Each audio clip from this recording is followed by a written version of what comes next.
Hello and welcome to Politics War Room with James Carville, and I'm Al Hunt.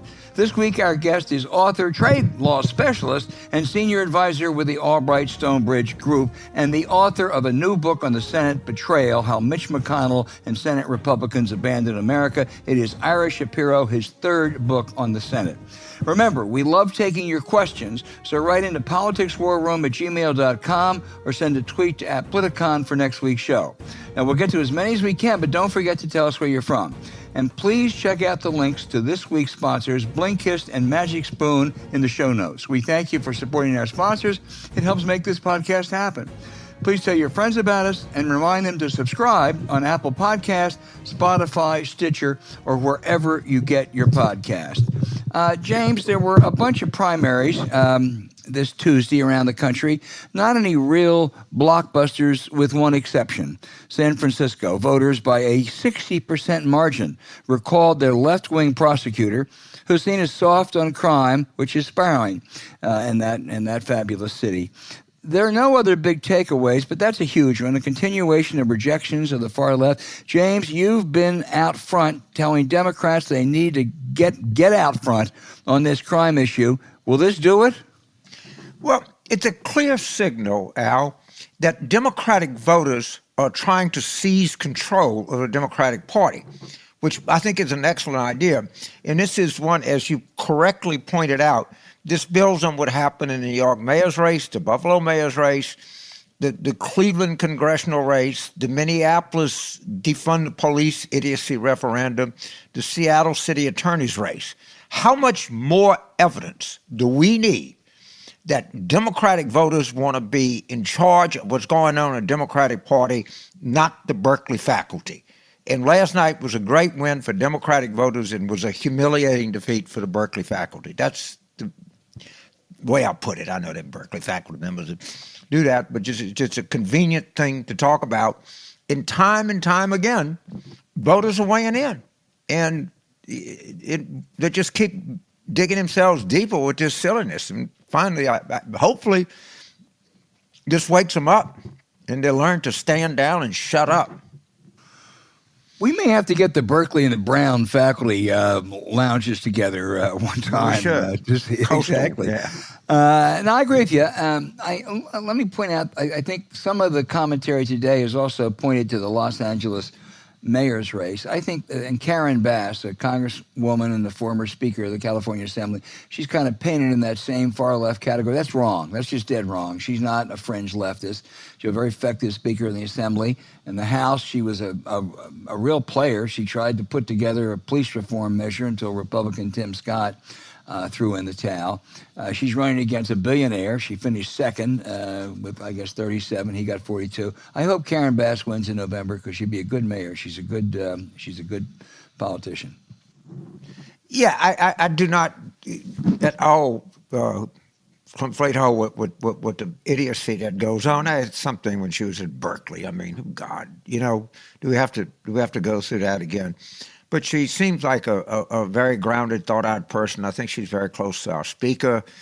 My understanding was, you know this as much as I do, is they were really considering her for vice president. Quite seriously. I think she was Chris Dodd, who was the head of that selection committee. It was his first choice.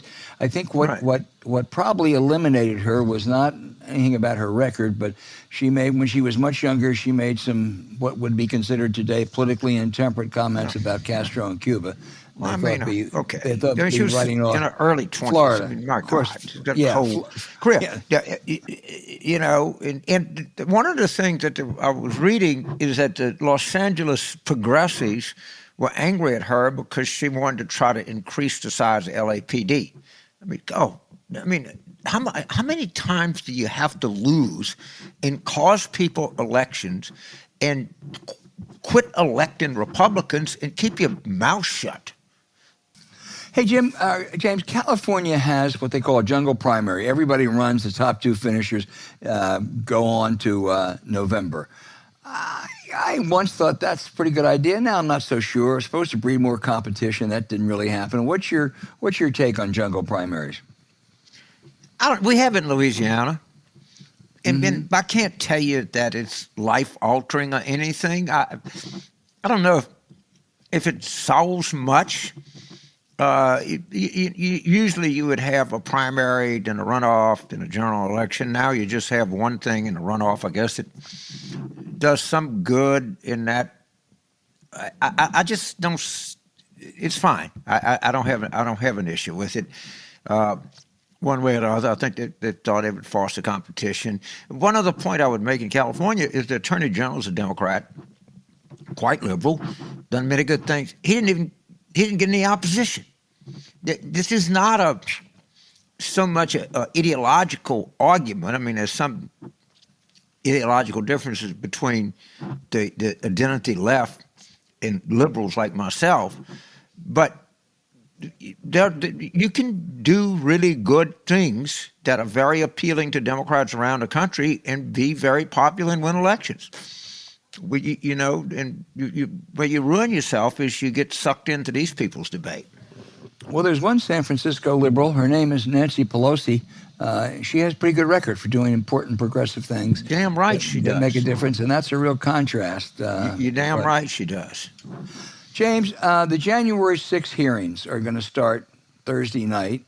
We're discussing this now. Some of you may listen to our podcast after the hearings were aired in prime time.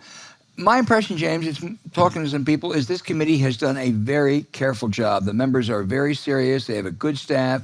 They're going to produce some new stuff, and they're really going to put, I think, together a better picture of this frighteningly dangerous effort to violently overturn our democratic system. Carl Bernstein and Bob Woodward wrote a couple days ago that Trump committed sedition.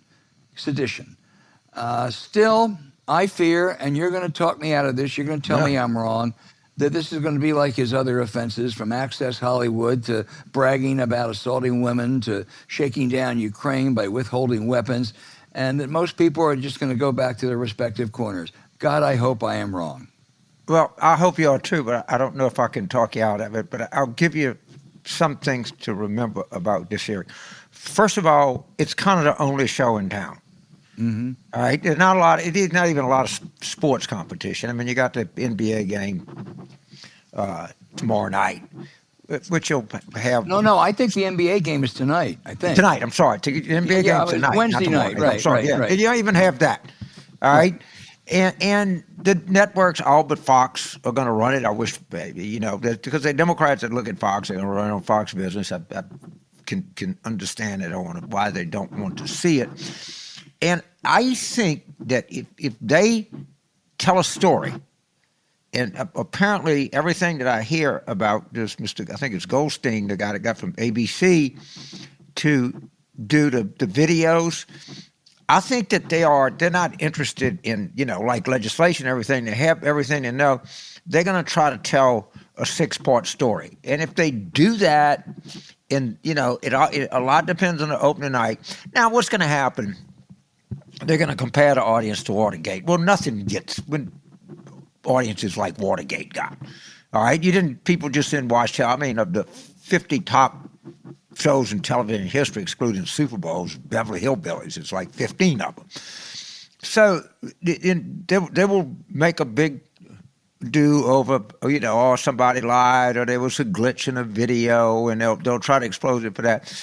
But I kind of optimistic that they know what their mission is to tell a story, and I think they have competent people in place to do it. And hopefully don't have some gas bag committee member, doing as so often the case, rambling on about nothing. But I don't know if the fish will bite, but the lure is going to be pretty attractive. I don't disagree with you. I think you're right. And you mentioned Fox and the Republicans. They are already they are straining actually to create this counter narrative. They're saying the committee is illegal, illicit. I'm sorry, it's a committee appointed by the House. I have no idea why there's a question of its legitimacy. But Tuesday night, James, doing a favor for you and our listeners, I watched the Laura Ingraham show, and I just thought it would be important to get a take on this. And Laura's guest was Jim Jordan, the Bonnie and Clyde of late-night cable television. You remember Jim Jordan? He was with the Ohio State wrestling program, so he knows a lot about cover-ups. But right. Jordan, the tough guy... and shirt sleeves, as always, was outraged. Listen to this, James. He was outraged. This committee consists of Trump critics. You know, where's the other side? Well, Mr. Jordan, you and your party leaders rejected an independent commission. You're not on the committee, Mr. Jordan, because you may have been complicit with Trump that day. Your story keeps changing. So I'm sorry. There's a reason why this committee has the composition it has. Republicans can blame themselves, and I certainly wouldn't want Jim Jordan to be anything involved in investigating himself. Well, of course, you got to remember, if there's a armed robbery, all right, the guy that had the gun pointed at the teller's head, got the money. Obviously, they're guilty. That's the 9/11 people, all right? Mm-hmm. However, the person that cased the joint is equally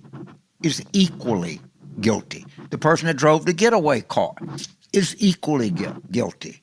The person that funded it, came up with the plan is equally guilty. And if this committee is going to break new ground, they will show that this was something that was planned and executed beyond just the people that participated in it. And I suspect they're going to show a pretty strong complicity of current members of Congress, which would make them, under the eyes of the law, as complicit as anyone else that was involved in this horrific criminal act. So that's one of the things to look for. But just remember, when you have a felony of this magnitude, there's a lot of people that are sucked into it, and I think a lot of these people are going to get sucked into it. And I wouldn't be surprised if Jim Jordan is one of them. I don't know that. Well, I don't know it either, but I wouldn't be surprised either, given his history. Having gone through watching that program Tuesday night on Fox, I want to stick with it for one minute more. Miss Ingram then went on a tangent ridiculing the committee for hiring that former ABC executive to help with a presentation. That really offended her journalistic ethics. Now, of course, Miss Ingram and her sidekick, Sean Hannity, ratings journalists, were constantly advised Donald Trump and Mark Meadows. I guess that's different. But then, James, Miss Ingram went on a tirade against Bob Woodward's journalistic standards and ethics. Laura Ingram criticizing Bob Woodward's journalism. That'd be a travesty if it weren't so funny. It's not even funny. It's just how cheaply they view their viewers. I mean, she comes up with this crap, and these fat people that listen to that show lost any cognitive ability a long time ago. And it just shows how the contempt that they hold their viewers in, that they could say something like this and know very confidently that these people are too stupid to see the hypocrisy. Yeah, I agree. Well, everybody listening, watching on Thursday morning, Thursday afternoon, early Thursday evening, watch those hearings. They're on every commercial network, every cable network except Fox, and on PBS. I'm going to be watching PBS, but whatever you watch. Oh, no, don't have to worry. I'm watching for sure.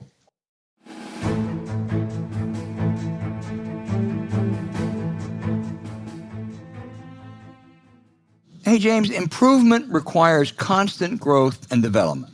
And now with summer coming up, nothing is better for those goals than Blinkist.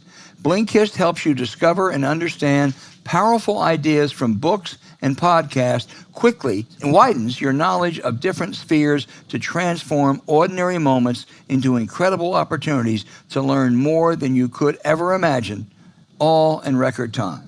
Blinkist offers the best selection of nonfiction books and gives you key takeaways in 15-minute text and audio explainers called Blinks for immediate inspiration and mastery.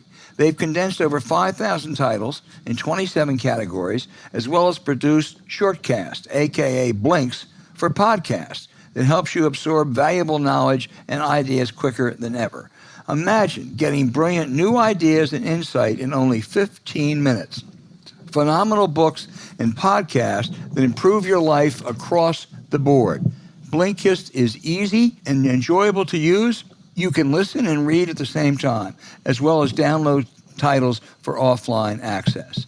And with a challenging economy demanding more of us than ever, right now we think that you will love Entrepreneurship 2.0 by Jim Collins and Bill Lazier. When you blink it, you'll learn how to turn your great ideas into enduring companies that can stand the test of time and markets. Hey, yeah, this is a must resource, right, James?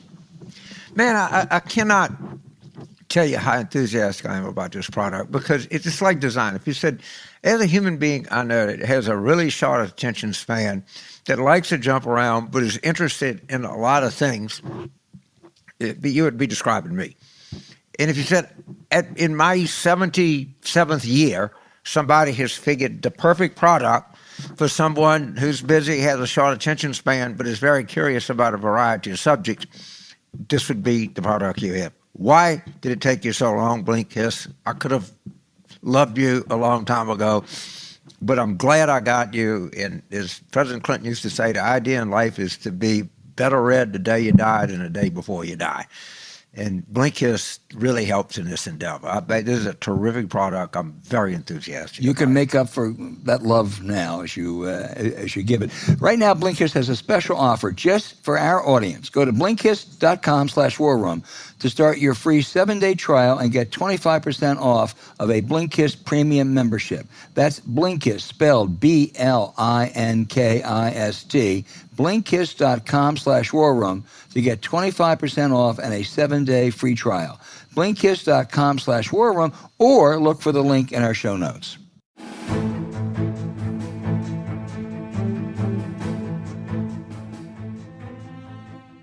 Ira Shapiro worked for a half dozen prominent United States senators in the 70s and 80s.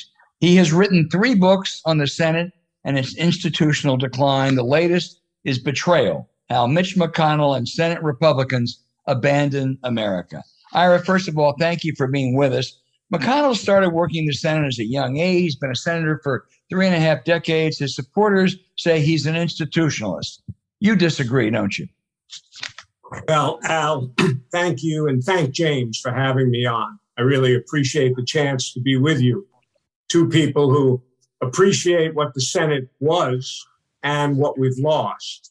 Well, I know McConnell likes to present himself as an institutionalist, but he long ago ceased to be anything like that. He has run the Senate when in the majority and obstructed the Senate when in the minority differently than any other Senate leader.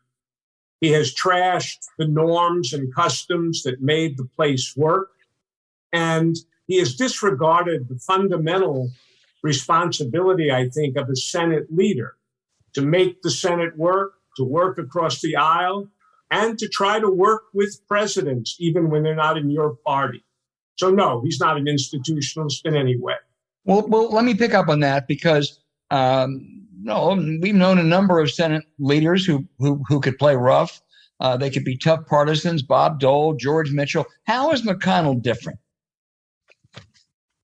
We've known leaders that were partisans, but they always managed to balance their partisanship with an eye to the public national interest when needed.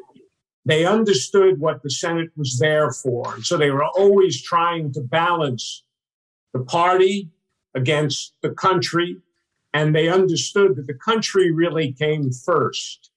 And Dole and Mitchell have many bipartisan accomplishments that we can point to, and you can't find very many on McConnell.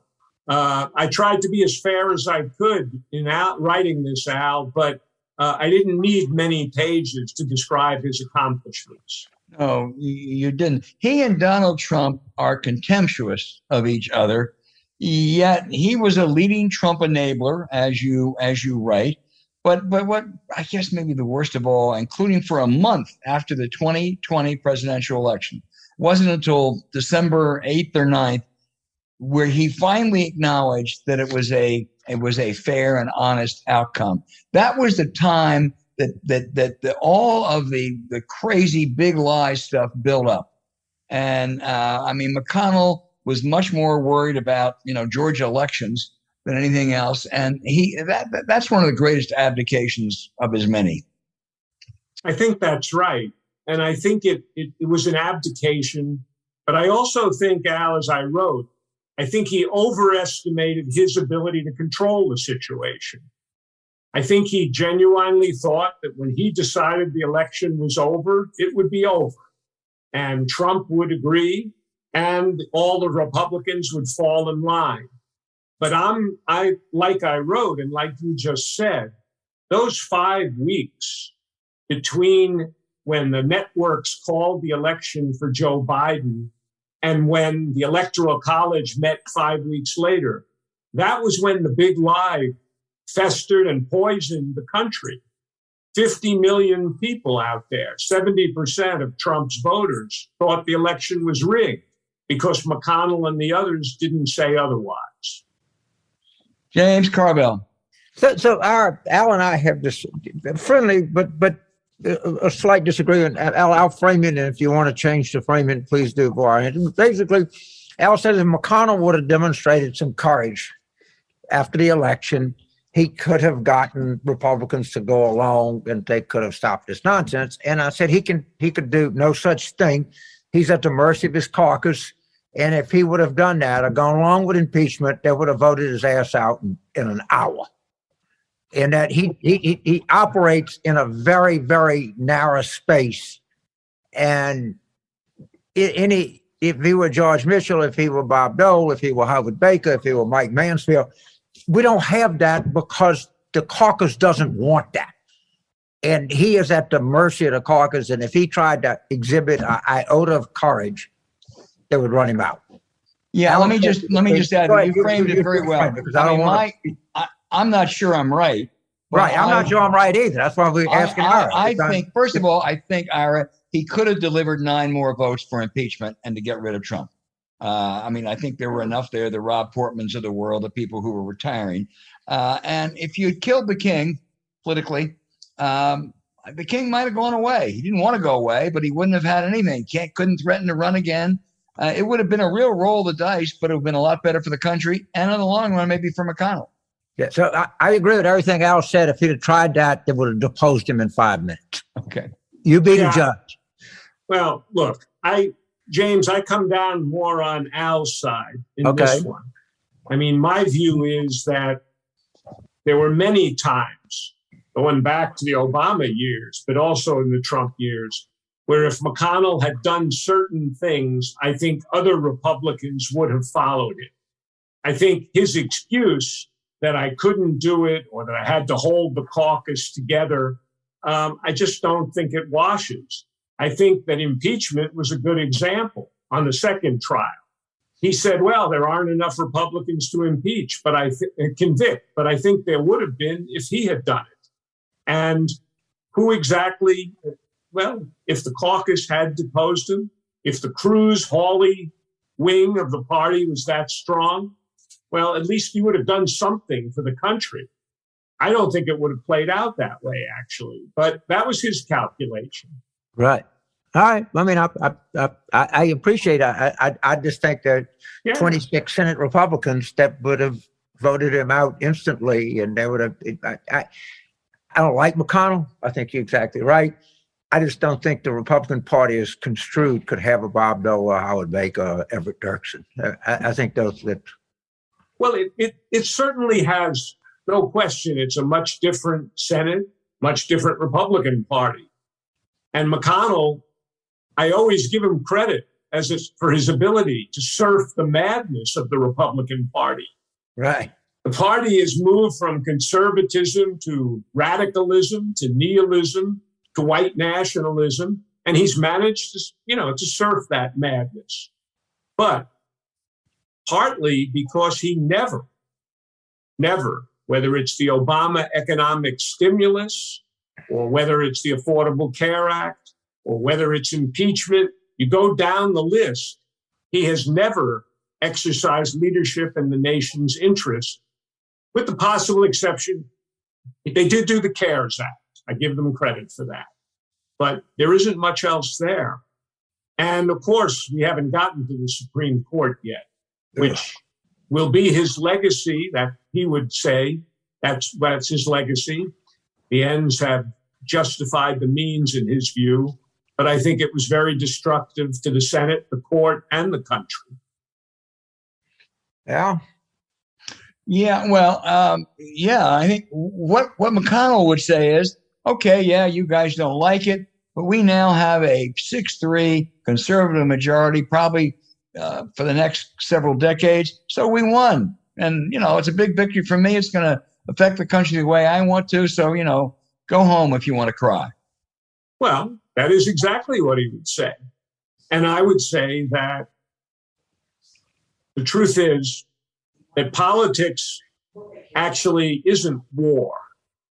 Politics is a very tough game that is played presumably within a certain set of rules and customs and traditions. And if you discard those things, if you trash them, then you're on the way to losing the democracy. And that's where we are. And I'll give you an example, going back, spoiler alert, I'm kind of old. When Nixon got elected, Nixon had run, in part, said, we're going to move the Supreme Court. The Warren Court was too liberal. I'm going to make it more conservative. Nixon got 4 justices confirmed in 5.5 years.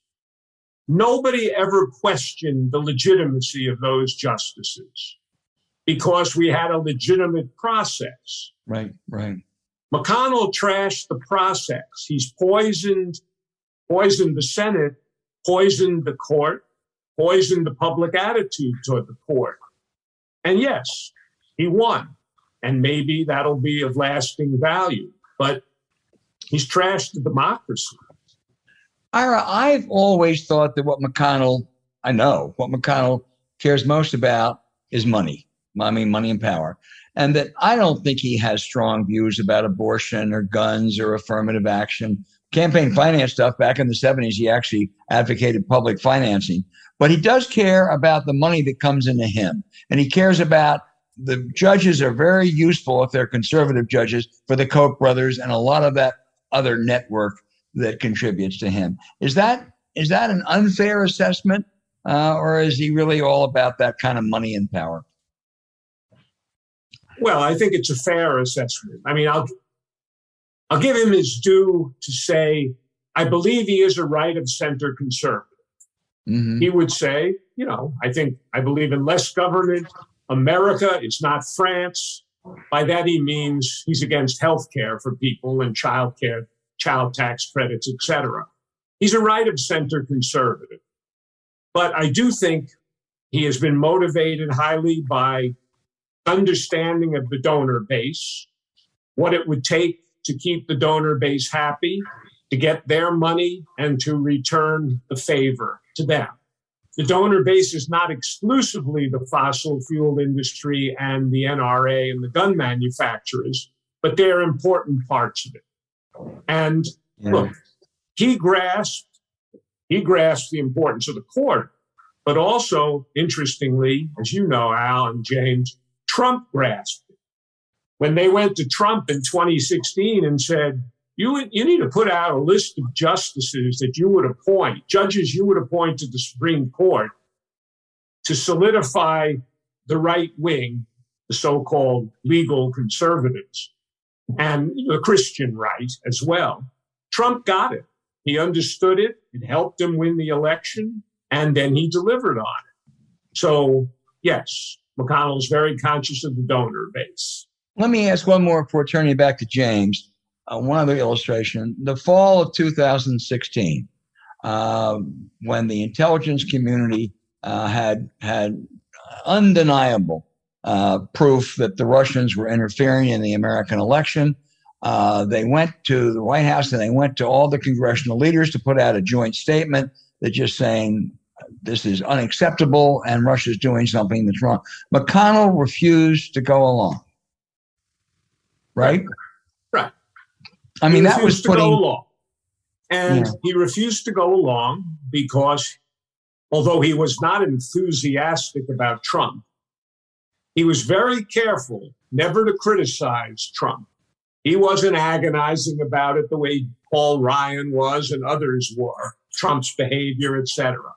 He wasn't going to do anything that hurt the Republican nominee or the Republicans who were running for the Senate. And so he blocked that action. Now, this is sort of typical of McConnell. McConnell is no friend of Putin's. He's a pretty hard liner on Russia, but it didn't matter. He supported Trump. He protected Russia from that kind of criticism. And of course, he did everything he could to mischaracterize the Mueller report. So the fact that he really does not like Putin, he's not a Putin guy, it doesn't matter because he still protected Trump at all costs. Right. James. Look, I've worked in Kentucky, and I'm sitting here scratching, and you can help me here, and Al can too. There was a real tradition of kind of moderate republicanism in Kentucky when it was a Democratic state. Of John Sherman Cooper, who was a descendant of the first president of LSU, William Tecumseh Sherman.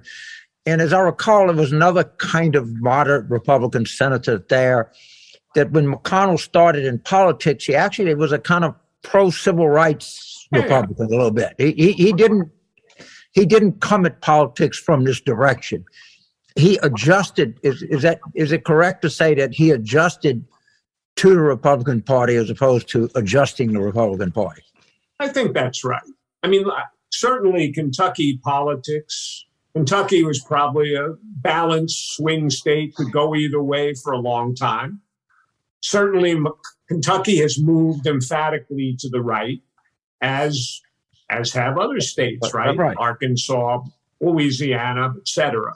A lot of states that produce Democratic senators or moderate Republicans, they've changed over time.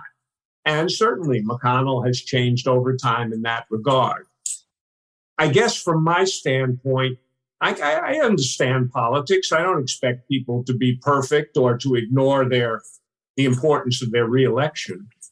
But I do think, and here's what the book was about, I do think that senators have a special responsibility. Fundamental responsibility number one would be to check a president who is threatening the constitutional order. And in that regard, they didn't step up to it. Well, I guess I understand what you're saying. I'm just like the Republican voters, the analysis that Kathy Barnett, who was the craziest Republican in that Pennsylvania field, which is saying a lot, I think had the best critique. MAGA was always that. Trump just activated us. And as long as Trump does what we want, we're fine with him. And, when he told those people in Alabama to get vaccinated, they literally booed him off the stage. That I think that the Republican voters are in charge of the Republican Party because they're producing Mitch McConnell is a reflection of what Kentucky Republicans want. And he operates in a very narrow space, as do most of them. And I think we just got 40% of this country that's gone batshit crazy, and politicians want to get elected, follow them. And that's where we are. It's very unfortunate. Well, look, I don't disagree with that, James, the way you put it. I only think that if certain people, and I would say Trump for one, McConnell for another, I think Trump could have done himself a great favor and the country a great favor by saying, we're going to have the best vaccines that anyone has ever come up with. We're going to have them in record time. All we need to do until they come in record time is to wear these masks and practice social distancing for a while. If he had said that, I don't think the Republican governors or the Republican base would have gone the way they did. So it's an interaction between the leaders and the followers. And I've got this quote in the front of the book. I go back to George Ball during the Vietnam escalation. He who rides the tiger cannot choose where he dismounts. They wrote it too long. And it is, I noted that, as you did, James, when Trump said you ought to get vaccinated and they booed him off the stage. Right. They wouldn't have a year early, 2 years early. But McConnell would say, look, I had polio. Of course I'm vaccinated. Yeah, no. I mean, and he absolutely. But we know what McConnell practiced social distancing, particularly from the White House in 2020. We know that McConnell, but we know and he made some statements. We know how he gets engaged when he cares about something. He's very forceful and focused. Yeah, and he was not like that. Like power. He gets very engaged when he's engaged in power. Yeah. Albert, I want to ask one more thing before you go, because we have mutual friends, and all of them have great respect for your intellect, and you're a connected guy, and this is my area, but maybe you give me some advice. Is there anything you think what are kind of a couple of things you think the Democrats can do to enhance their dismal chances of having a decent 2022 between now and November? I think that the political climate is terrible. And as we know from long past experience, right, the White House gets held accountable, and it's not a good time in off-year elections. Right, we know that. I think we have to unify the Democrats behind the proposition that it's the Republicans who are obstructing, and it's the Republicans, whatever your issue is, if it's abortion rights, if it's gun control, if it's environmental and climate change, if it's democracy, if it's voting rights, the same people are holding back the country in all of those. You don't have to choose one issue or another. Democrats, progressives, and moderates are always fighting with each other or feuding a little bit. They ought to be able to unify. I couldn't agree more. I'm going to turn it back in and just make a simple point. Trump's approval among Republicans, it was 42 overall. Among Republicans, he was at 95. Among Democrats, Biden is at 75. If he was at 95, he'd have a 50% approval rate. And the reason is these goddamn Democrats keep telling other Democrats that Biden hadn't done anything for you, and they believe him. Yeah. And there's no enforcement. And where we're going to lose the election. We're not going to convert any of these Republicans. We're going to lose it because other Democrats spend their time pissing and moaning about Biden, and you get crappy turnout and crappy enthusiasm. But anyway, that's me. Al, back to you. I've talked too much. Well, no, listen, Ira, you have been a great guest. This is really a good book. All of you out there, Betrayal, Mitch McConnell and the Senate. It's a really depressing saga, but it's really important. And Ira, congratulations on your third book. And let's all hope that your fourth book on the Senate is about the revival, the resurrection of the Senate as we once knew it. Well, full disclosure, Al, I don't know that there'll be a fourth book on the Senate, but I think it is important that the book be seen as a call to action. The 2020, our democracy is hanging by a thread, and the January 6th committee takes one road that's important, but the people have the chance in the Senate elections to make a difference, and those races really matter. Absolutely. I got an idea for you and Al. I got an idea for you. Why don't the three of us go to the Monocle and have a drink and pretend like it's 1967 and we're Rush along and crafting a deal together for the tax code? Man, I like that idea. I don't even know if the Monocle's still there, but I'll take you up on that. All right, Ira Shapiro, thank you so much. It's a really terrific book. You've been a terrific guest. Right. Thanks. Thank you. Well, thank you both. Thanks for having me.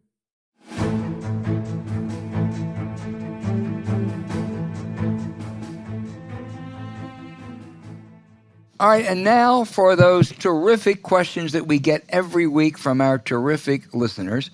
We'll start off with James with Peter in Tucson, Arizona. He said, would you consider having a weekly feature naming a candidate or organization, James, that you think we should donate to, people like Peter, so that our money can actually make a difference? And where would you start? That's not a bad idea. Maybe we could talk about it. But that's a very good question. In fact, the truth of the matter is, and I'm not an expert on this, somebody should do the top 10 Democratic state parties and the 10 worst. And I don't know how you objectively do that. I don't think I'm qualified to do it. But what I would recommend to Democrats is you look at states where you have a lot of competitive races, Senate races, governor's races, House races, legislative races, down ballot statewide races. Wisconsin is always listed as one of the better state parties.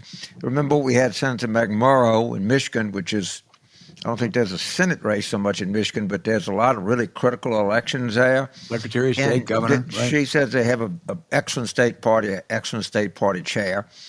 That's I think North Carolina's got a big bang for its buck. And sometimes if you're in doubt, give the money directly to the candidate. So if you give the money directly to the Beasley campaign or directly to the Ryan campaign, that's the highest form of money because the campaign can spend that in any way that they want to. Some of the other monies are more restricted. So in the absence of, knowing something really clever, I would advise the default position would be a direct contribution to a United States Senate campaign in a very competitive race. Well, James knows far more about this than I do, and I think you also want to look at some of the less visible races. I think Democrats have wised up and are looking at Secretary of State races, but let me give you two others, and that's the Supreme Court elections in Ohio and North Carolina. Those Supreme Courts have been absolutely a bulwark against right-wing, gerrymandered state legislatures, and they both have seats that are up this year that will determine whether they'll continue to be or whether there will be no check or no balance. So look at that North Carolina and that Ohio state Supreme Court races. James, Our next question is from Megan. Now, I know I can pronounce Megan. I know Megan. She is from, and let me try this, Oconomowoc, Wisconsin. Oconomowoc, I think. And Megan, I want you to write it and tell me how badly I botched that up, or if I was close to right. She said Megan loves Joe Biden, but she's not sure about him running again. She's also putting aside all her progressive wants and have become a one-issue voter, democracy. Good for you, Megan. I will vote for anyone who upholds and protects our democracy. Would Jennifer Granholm be good? She'd be great, Megan, but she wasn't born in America. She was born in Canada, so she wouldn't qualify, but there are probably others who would. But Megan, you have really framed, I think, the considerations as well as anyone I've heard. Well, I think I've said it on the show before. Wisconsin has some of the most difficult place names to pronounce. Oh, yeah. And they have what they call the wow counties around Milwaukee. They're kind of three suburban counties that are very populated. And I can't pronounce the name of a single one of them. The only one, if my default position is Dane County, because I can pronounce that, and that's where Madison is. I can get Brown. Yeah, Brown County, Green Bay, isn't it? Yeah. Yeah, I could get Brown County, Green Bay, Dane County, Madison, and then I'm kind of out of gas from there. But yes, and you should follow our friend Fred Wertheimer, who's very passionate and very eloquent on this. Our friend Ann Applebaum is probably one of the leading authorities on this. But you're right. Without democracy, not much else matters. And it's a real simple thing to do. And I really mean this. If you want to preserve democracy, vote Democratic. All right? It's just that simple. You're going to have the rule, and I want to talk about this with our guest today, but the most effective thing you can do is elect more Democrats. Are some of them going to be scoundrels? Yes. Are some of them going to be people you don't be effective? Yes. But by and large, if you had 55 Democrats in the United States Senate, our democracy wouldn't be in very big trouble. I mean, there's one anti-democratic party in the United States, and I'm not talking about, just big D Democrat. I'm talking about small D Democrat. And I'm sorry, that's just a fact. The most effective bulwark against the encroachments we have on democracy is just simply elect more Democrats. James, our next question is from Jane, and she is from St. Louis, Missouri. I got that one right. And by the way, Megan from Wisconsin, please write us and let us know how we did on your town. But Jane in St. Louis, Missouri wants to know, James, what do you think of ranked choice voting? Oh boy, we got that about the open primary voting. Right. I've never voted in it, and I've never voted in it. It looked like it produced the result in New York that the voters desired. You know, I think that a lot of people think a long time to think that there's a quick fix to make things more democratic and simpler. You know, whether you should have runoffs and primaries, and, you know, Georgia even had that runoff provision in general elections, which was a holdover from Jim Crow, actually, that, you know, somebody could come in and win a plurality with a lot of black votes, so you had runoff.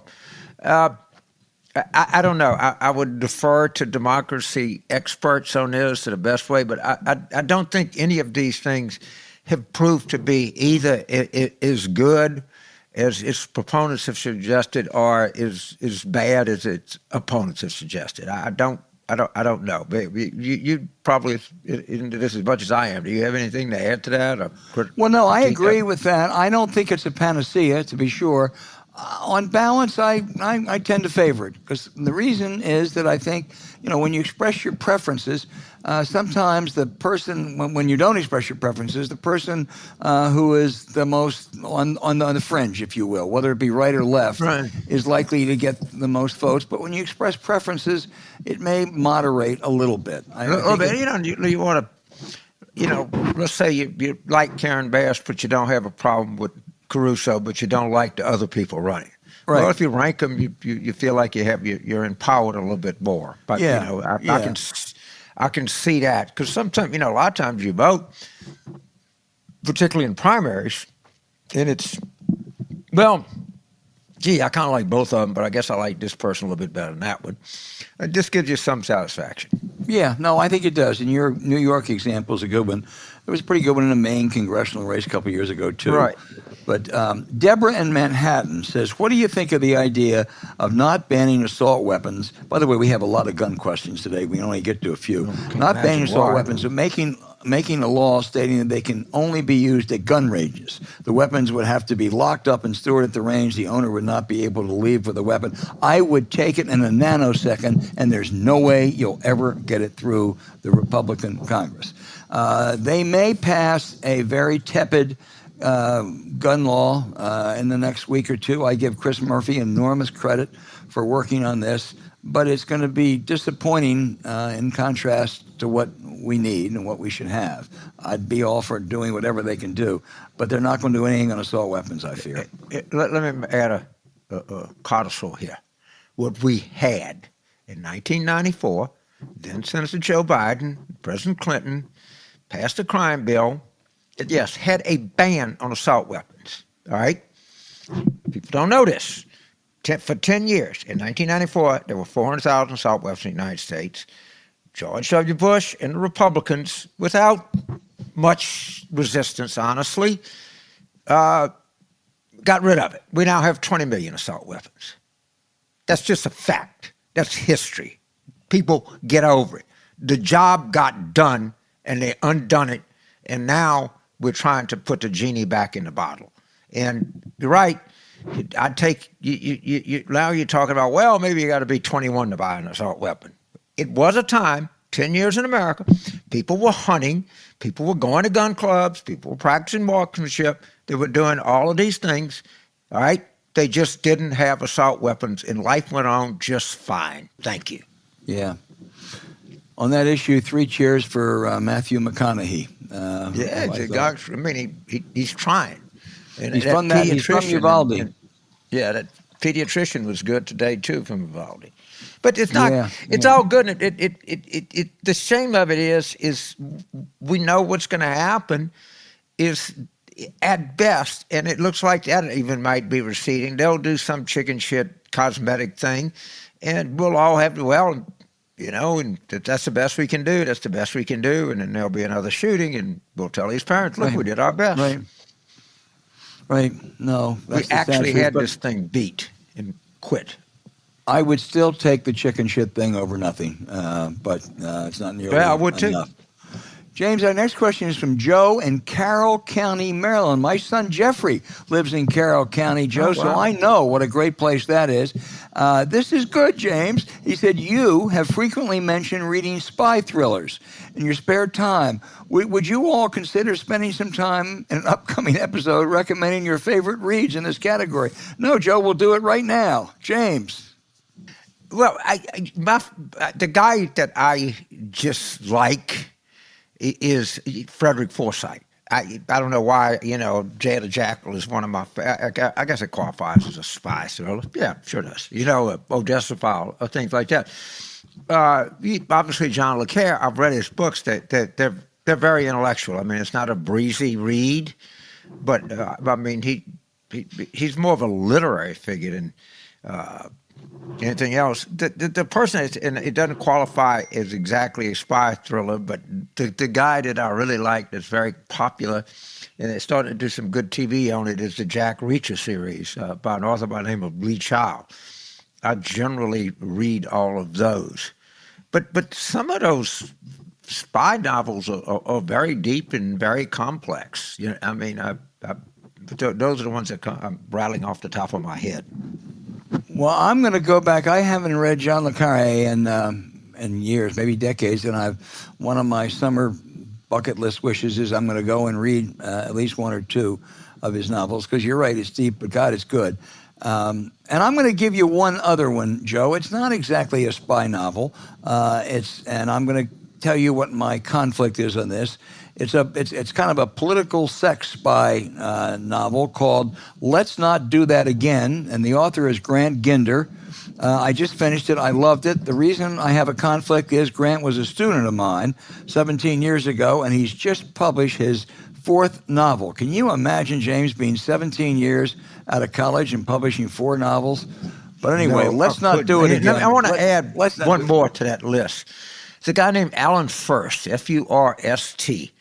And most of his stuff takes place in pre-war Europe, you know, kind of 38, 39, 40, that kind of, you know, in pre-war, early World War II Europe. And they're very good. They're complicated but approachable, and they have, you know, as most of these instances, kind of complicated characters. Okay, Joe, we'll keep coming back to this. Thanks for the question. Rachel in Branford, Connecticut says, would it be to Democrats' advantage to start speaking like Republicans? What if Democrats started to imitate that they may not accept the 20 or 22 or 2024 results? Rachel, sadly, you are on to something. That's exactly what's going to happen. What the great danger that the Republicans and Trump and his enablers have done in saying elections aren't in the up and up, there's no way in the world Democrats are going to forfeit that just to Republicans. And I can just imagine now the idea of a graceful person who actually won, but the election was stolen from him, is Al Gore. And he did it with great grace, great distinction, great honor. I don't think those days are going to happen again. I think Trump has ushered in a whole new insidious era of casting doubt about elections. All right, this is something I get a lot. Why don't we just lie like they lie? Why the hell are we constrained by this? But if we lose an election, why don't we just say we won? That's what they do, and people believe it. There's a reason that we don't. It's our voters wouldn't stand for it. They go bullshit. You're wrong. Our voters are too smart, and their voters are too stupid. They'll believe anything, right? And they'll believe without a shred of evidence, a shred, that the election was stolen from. Well, if we would have said, if Terry McAuliffe would have said the election was stolen from me, our voters wouldn't put up with it. And I think that the reaction to Bush v. Gore, and I don't blame Bush, because you understand the whole, almost to a person, everybody applauded Gore and said, well, the Supreme Court has decided. As it was, they stole the fucking election from Al Gore. They just did. He won it, and they stole it, and we went along with it. And once they did that, they knew they could get along with it, get anything they wanted to do. Ban assault weapons, fine. No one was going to say anything. I mean, so good. You got to close the chapter on the 90s. Great. Look at the crime rate. Absolutely. James, we have one more gun question from John in Sonoma, California. John, I think you're a repeat questioner, and we appreciate that. Good. John says, imagine every Republican politician will do nothing to ban these horrendous abominations of slaughter. That's right. Then imagine these same Republican politicians do nothing in the name of James Madison and the Founding Fathers. Are we kidding? Where's the action? I mean, I think he's suggesting that these guys are pretending that they are only following originalism, which is, of course, as we know, largely bullshit. Look, okay, I get considerably over my head here. But part of the Republican mythology was there was a great time in the past. Generally, like should have think of 1958, all right? Or the Founding Fathers, were all very discerning, wise white men. So originalism says, if we just go back and divine what they were thinking, then we could have the country we had in 1789, which was the country, of course, that had slavery, that only property white males could vote, that anything could happen. When the Second Amendment, which, by the way, I don't think, and most people I know, and most people don't think it addresses at all the right of individuals to carry arms. But that's an argument that the Supreme Court is decided. And by the way, they're going to decide this case out of New York State. And this case is going to come down and it's going to be easy to carry a concealed weapon. And if you don't vote on that, after everything you see, let's make it easier to conceal a weapon so you can go shoot up more people. That ain't going to make any sense. Right. But that's going to be a bigger decision than the Heller decision, I'm afraid. The problem they have is that they're voters. Their voters are like stupid and believe anything. The problem we have is our voters. Our voters are smart and discerning, and you can't lie to them because they'll fight you back, which I kind of like being part of that party better than the other one.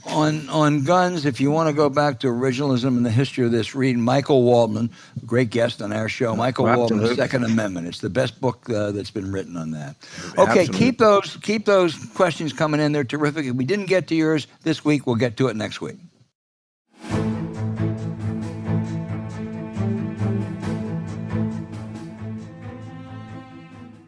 Hey, nothing is better than starting your day with a delicious breakfast, especially one so good you can eat it all day, any day. And with Magic Spoon in our daily routines, we've noticed fewer cravings and more energy to hold us over until lunch. So get going with Magic Spoon.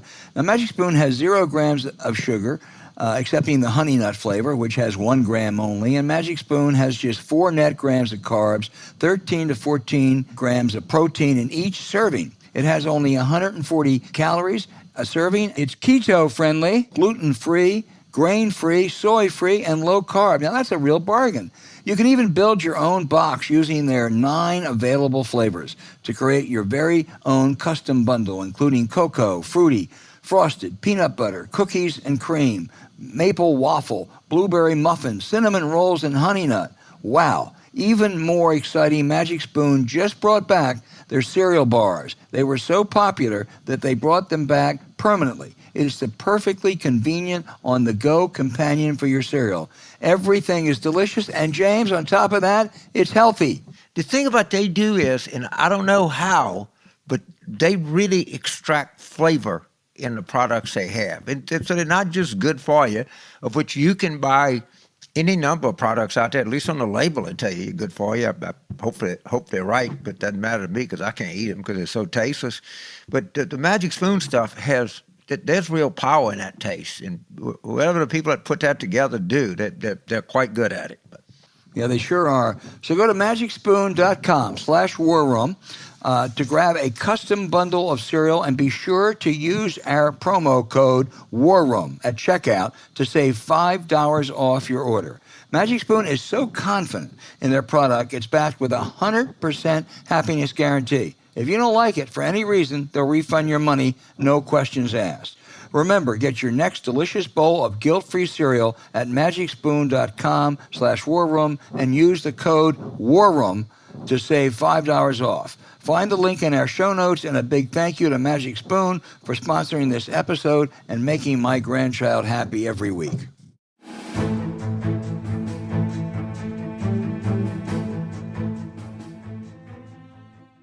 Okay, and now for the outrage of the week.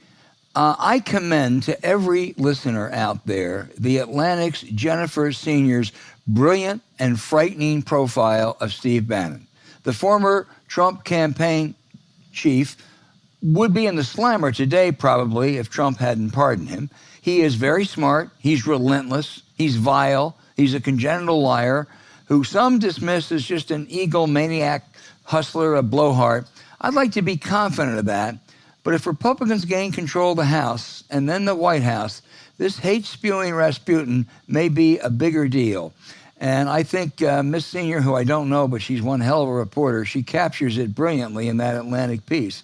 And James, on top of his other sins, his podcast, Mr. Bannon's podcast, is called War Room.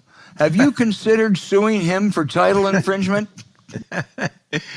You know, it's amazing a guy can't think of his own title. The thing that strikes me about Steve Bannon, if he ever went to jail, I would feel sorry for his cellmate. That guy stinks so much you can smell him. And take a picture of it, you can smell it.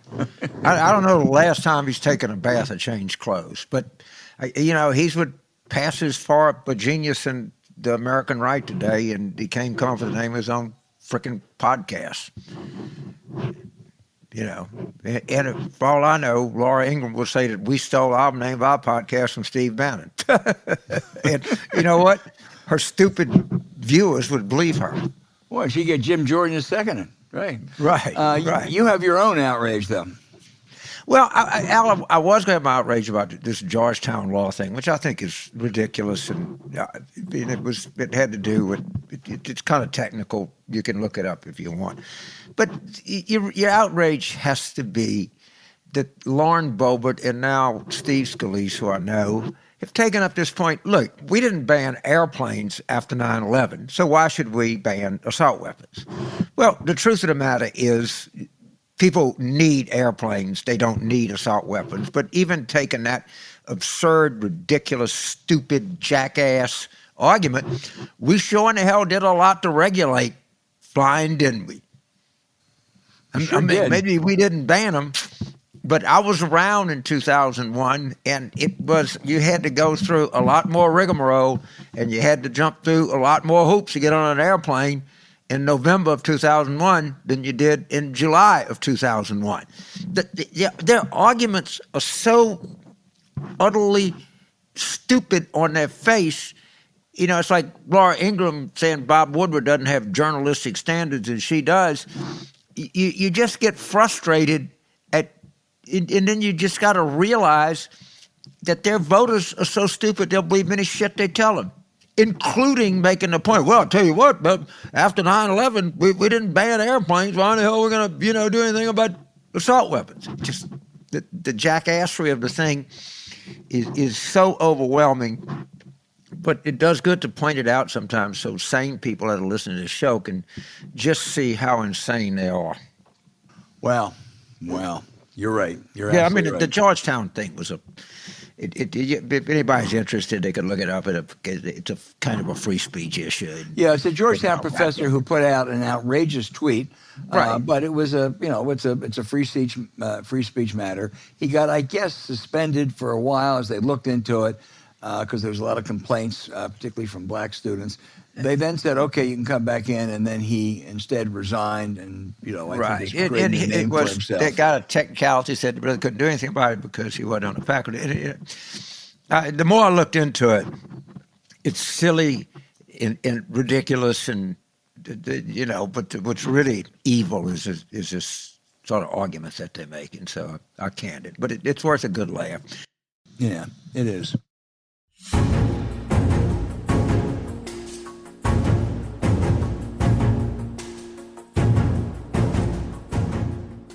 Hey, thanks for listening to Politics War Room with James Carville, and I'm Al Hunt. Don't forget to send your questions for us by email to politicswarroom@gmail.com or tweet them for next week's show at Politicon. Following this episode, we'd really appreciate it if you check out the links to our sponsors, Blinkist and Magic Spoon, in our show notes. We thank you for supporting them. When you do, you help make this podcast happen. Now, to keep up with us, subscribe to Politics War Room on Apple Podcasts, Spotify, Stitcher, or wherever you listen. Please rate the show with a 5-star review. We'll be back next week with another show as we continue our War Room planning.